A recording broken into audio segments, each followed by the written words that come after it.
Hello, dear students. This is Mr. Dheeraj Yadav, and I welcome all of you in this session. And in today's session, we are going to study some questions. Okay, so and these all the questions have been taken from previous year question paper. So I hope that you are well aware of this type of questions. So let's begin over here. The first question: he revenged himself as his enemy for the murder of his brother, and you have been given for this blank four options and you have to choose the correct one. Okay, so revenge himself on his enemy for the murder of his brother will be the correct answer.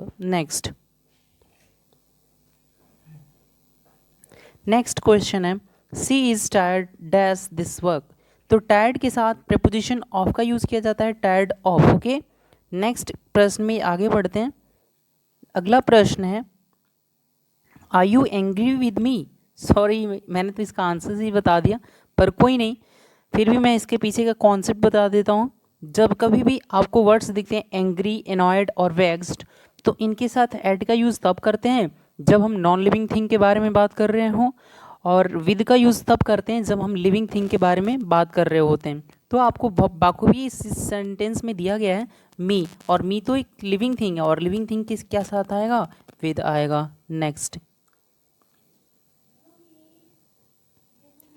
जब कभी भी आपको दिखता है adjective के तौर पे use होता हुआ यूज्ड टू या अनयूज्ड टू, तो इसके साथ प्रेपोजिशन टू का प्रयोग करते हैं. Next, he is use to working hard, और I am unuse to working hard.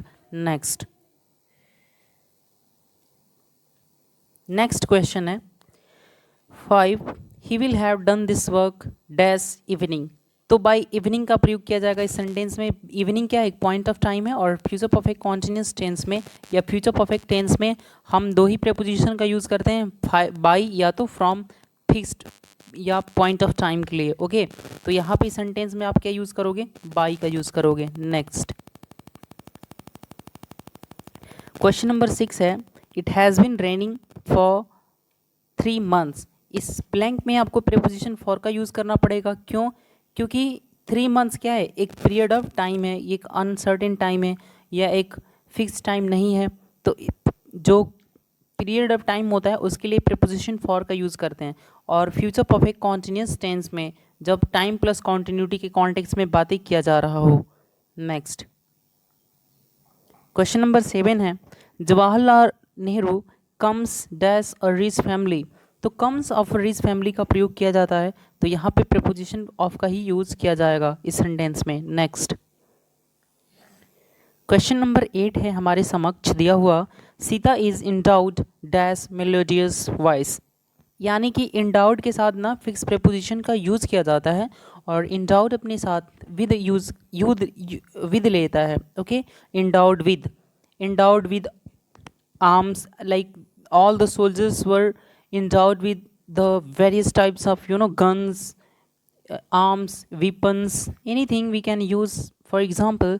But in this statement we have to use with endowed. Okay, so in Sita is endowed with melodious voice. Next, question number 9 है, the meeting was presided dash by the prime minister.